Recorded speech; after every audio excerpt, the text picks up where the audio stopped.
வாழ்க்கையில சஞ்சலத்தை உருவாக்கின 2 நபர்களை பற்றி பார்க்க போகிறோம்.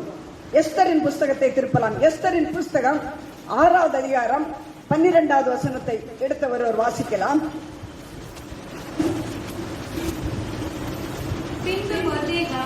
பின்பு மொர்தெகாய்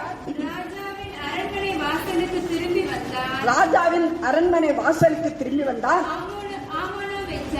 ஆமானோ என்றால் சஞ்சலப்பட்டு முக்காடிட்டு கொண்டு தன் வீட்டுக்கு தீ விரித்து போனான். இந்த சம்பவம் எல்லாருக்குமே தெரியும். எஸ்தர் காலத்தில் நடந்த சம்பவம், அகாஸ்வேரு ராஜா காலத்தில் நடந்த சம்பவம். இது என்ன ஆயிடுச்சுன்னு சொன்னா, ஆமான் நல்ல உயர்ந்த ஸ்தானத்துல இருக்கிறான். ஆனா எங்களை போல கஷ்டப்பட்ட ஒரு நபராய் இருந்திருப்பான் மொர்தெகாய். ஆனா அவன் வாழ்க்கையில கர்த்தருக்குள்ள திடமனதாய் இருந்தவன் மொர்தெகாய். அல்லேலூயா. என்ன வந்தாலும் கர்த்தர் எனக்கு நன்மை செய்வார், கர்த்தர் எனக்கு நன்மை செய்வார் என்ற ஒரு திடமனதோட இருந்தவன் மொர்தெகாய். முந்தின அதிகாரங்களிலே 5ஆம் அதிகாரங்களிலே நீங்கள் பார்ப்பீர்களே ஆனால், இதே 6வது அதிகாரத்திலே நீங்கள் பார்ப்பீர்களே ஆனால், ஒரு விசை அகாஸ்வேரு ராஜாவை கொலை செய்வதற்கு எத்தனித்தார்கள். அந்த செய்தி மொர்தெகாயினால் ராஜாவுக்கு அறிவிக்கப்பட்டது. உடனே அப்படி செய்தவர்களை, யோசித்தவர்களை அவர்களுக்குரிய தண்டனை கொடுக்கப்பட்டது. ஆனால் மொர்தெகாய்க்கு ஒன்று செய்யப்படவில்லை. ஆனால் மொர்தெகாய் உயர்த்தப்பட வேண்டியது தேவனுடைய சித்தம். மொர்தெகாய் அந்தரங்கத்திலே ஜெபித்ததை தேவன் வெளியரங்கமாய் மொர்தெகாய்க்கு பலனளிக்க விரும்பினார். நீங்களும் அந்தரங்கமாய் ஒரு நாள் ஜெபிப்பீர்களே ஆனால், ஒவ்வொரு நாளும் ஜெபிக்கும் போது ஒரு நாள் வெளியரங்கமாய் கர்த்தர் உங்களை ஆசீர்வதித்து மேன்மைப்படுத்துவார். அல்லேலூயா. இந்த மொர்தெகாய் ஆசீர்வதிக்கப்பட வேண்டும், உயர்த்தப்பட வேண்டும். ராஜாவுக்கு ஆண்டவர் நித்திரையை கலைத்தார். பழைய வர்த்தமானங்களை எல்லாவற்றையும் கொண்டு வந்து வாசியுங்கள் என்று சொல்லி ஊழியக்காரர்களுக்கு கட்டளையிட்டார். ஊழியக்காரர்கள் வாசித்தார்கள். உடனே ராஜா கேட்டார், இந்த மொர்தெகாய்க்கு ஏதாவது விதத்தில் அவனை அந்த நேரத்தில் கனப்படுத்தினார்களா, இல்லாவிட்டால் அவனுக்கு உயர்வை கட்டளையிட்டார்களா, அவன் நினைக்கப்பட்டானா என்று சொல்லி கேட்டார்கள். ராஜா கேட்டதும் இல்லை என்று சொல்லப்பட்டது. சரி, இவனை உயர்த்த வேண்டும், என்னுடைய உயிரை காப்பாற்றினவனுக்கு நான் ஏதாவது ஒரு சன்மானம் கொடுக்க வேண்டும் என்று சொல்லி அப்படி அகாஸ்வேரு நினைத்தார். அந்த நேரத்திலே ராஜாவினிடத்திலே கனப்படுத்தப்பட்ட ஒரு மனிதனாய் காணப்பட்டவன் ஆமான்.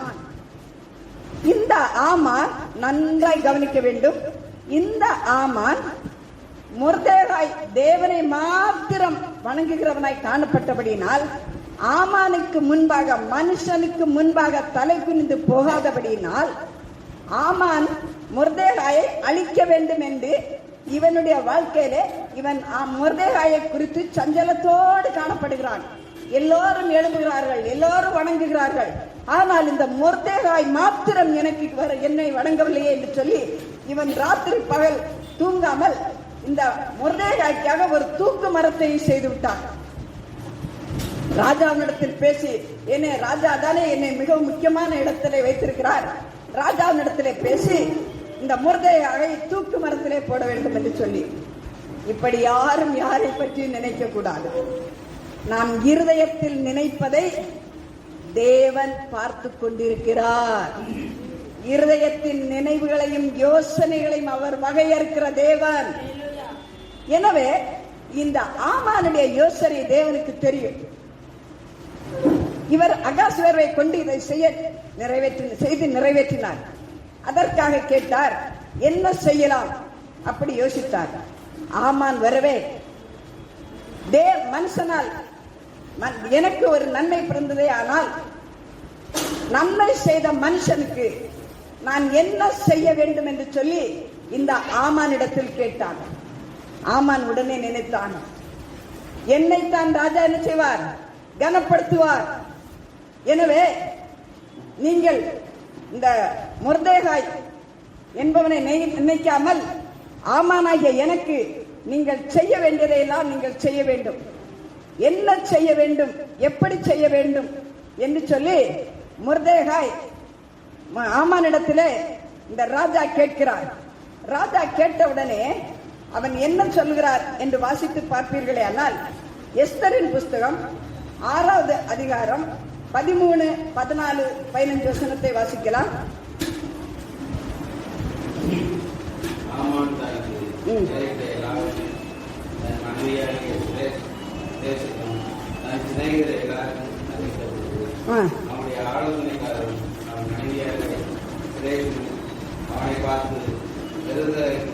மொர்தேகாய்க்கு முன்பாக நீர் தாழ்ந்து போக தொடங்கினீர்.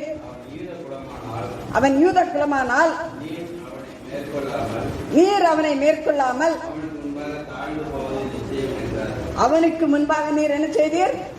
தாழ்ந்து போனீர். இதே 6வது அதிகாரம் ஆமான் உள்ளே வந்த போது, 6வது அதிகாரம் 6வது வசனத்தில் வாசிங்க. ஆமான் உள்ளே வந்த போது நல்லா கவனிங்க, ராஜா அவனை நோக்கி, ராஜா கனம் பண்ண விரும்புகிற மனுஷனுக்கு கேட்கிறாரு, என்னப்பா செய்யணும்? ராஜா இப்ப கனம் பண்ண விரும்புகிற மனுஷனுக்கு என்னப்பா செய்யணும்? அதற்கு ஆமான் அவனுக்குள்ள ஒரு நல்ல ஒரு நினைப்பு வந்துச்சு. என்ன தவிர ராஜா யாரத்தான் ஐயா கனப்படுத்த போறாரு? தன் மனதிலே தன் இருதயத்திலே நினைத்து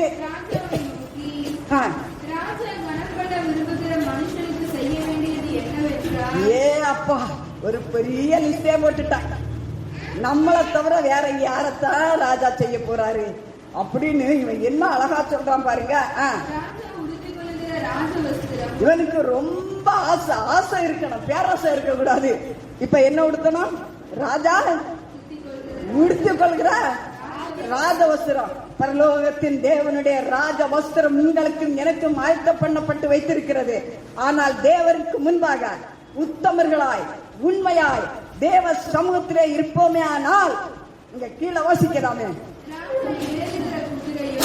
ராஜா ஏறுகிற குதிரையும் ராஜமுடி பாருங்க. ஒவ்வொருத்தரும் ஒரு நாள் மரண நிச்சயம். மறுத்ததுக்கு அப்புறம் முதல்ல என்ன வரும்? ராஜா கனம் பண்ண விரும்புகிற மனுஷனுக்கு முதல்ல வஸ்திரம், ரட்சிப்பின் வஸ்திரம், அடுத்து நீதியின் கிரீடம். இது தரிக்கப்பட்டு திரள் கூட்டம் தேவதூதர்கள் வந்து அழகாக அழைத்துக் கொண்டு போவார்கள். தெரு தெரு வாசல் வாசலா அப்படியே போய் ராஜ வஸ்திரம் தரித்து நாம் எத்தனை ஆத்துமாக்களை சேகரித்தோமோ அந்த நீதிக்குரிய வஸ்திரத்தை, நீதிக்குரிய கிரீடத்தை தரித்து தேவனால் கனப்படுத்தப்படுவோம். அல்லேலூயா. இங்க பாருங்க, இவன் சொல்லிட்டான், ஐயோ இப்ப ராஜ வஸ்திரம் தரிக்கணும். அது மாத்திரம் இல்ல, வாசிமா, அந்த வஸ்திரமும் குதிரையும் ராஜாவுடைய பிரதான கொடுக்கப்படணும். ராஜா கனம் பண்ணுற விரும்புகிற மனுஷனை அலங்கரித்த பின் அவனை ராஜா ஏறக்கூடிய குதிரை, ராஜ வஸ்திரம், ராஜாவுடைய கிரீடம். எவ்வளவு பெரிய மகிமை பாருங்க. நகர வீதியில் உலாவும்படி செய்து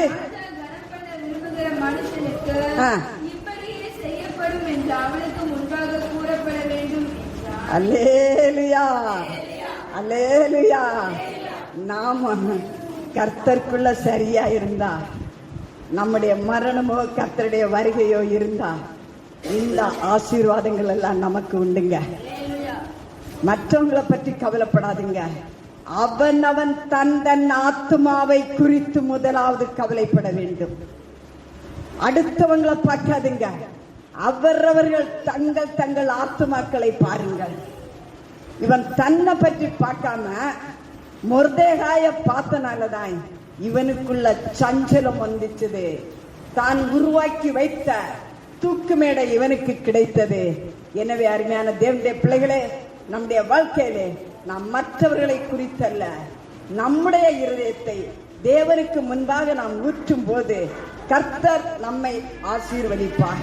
கர்த்தருடைய ஆசீர்வாதம் நம்முடைய வாழ்க்கையிலே திரளாய் பெருகும்.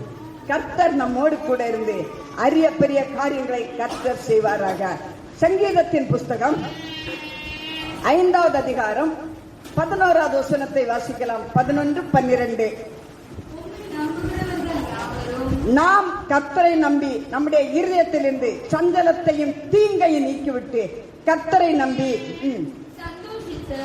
கர்த்தரை நம்புகிறவர்கள் யாவரும் சந்தோஷித்து என்னாலும் ஒரு கம்பீர சத்தம் உண்டு. நீர் அவர்களை காப்பாற்றுவீர். உம்முடைய நாமத்தை நேசிக்கிறவர்கள் மகிழ்ந்து யாரை கழுவுவார்கள்? தேவனிடத்திலே தேவனால் மகிழ்ந்து கழுவுவார்களாக. கர்த்தாவே, அப்படிப்பட்டவர்களை கர்த்தர் நீதிமானாக மாற்றி இருக்கிறார். கர்த்தாவே, நீர் நீதிமானை ஆசீர்வதித்து அல்லேலூயா அல்லேலூயா அல்லேலூயா காருண்ய என்னும் கேடகம் நம்மை சூழ்ந்து கொள்ளும். இத்தனை நாட்களும் இத்தனை வருடங்களும் நம்முடைய வாழ்க்கையிலே இருதயத்திலே சஞ்சலத்தையும் தீங்க வைத்திருப்போமே, ஆனால் ஆமானிடத்திலே காணப்பட்ட அந்த ஒரு தீய நோக்கம் நம்முடைய வாழ்க்கையில வராதபடிக்கு கர்த்தரையே பற்றி கொண்டிருந்த மொர்தெகாயை போல கர்த்தருடைய சமூகத்திலே நாம் தாழ்த்தி, ஆண்டவரே, நீர் எனக்கு நன்மை செய்யும், என் சஞ்சலத்தை என்னை விட்டு மாற்றி உம்முடைய காருண்ய என்னும் கேடகம் எப்போதும் என்னை சூழ்ந்து கொள்ளட்டும் என்று நீங்கள் நினைப்பீர்களே, ஆனால் அந்த காருண்ய என்னும் கேடகத்தினால் அவர் சூழ்ந்து கொள்வார். ஜீவனுள்ள நாளெல்லாம் நன்மையும் கிருபையும் தொடரும். எல்லாம் முழங்கால் படியிடுவோம், செபிப்போம். இயேசுவின் குரல் ஊழியத்தின் அனுதின மன்னாவை தினமும் கேட்டு பயனடைய சப்ஸ்கிரைப் பண்ணவும். நோட்டிஃபிகேஷன் பெற பெல் ஐக்கானை பிரஸ் பண்ணவும். ஜெப உதவிக்கு brother S. Jebastin, Jesus voice ministries, number 376 Bharathiyar road, Karaikal, Pondicherry state, India. Pincode 609602. Mobile number 9443875298. God bless you.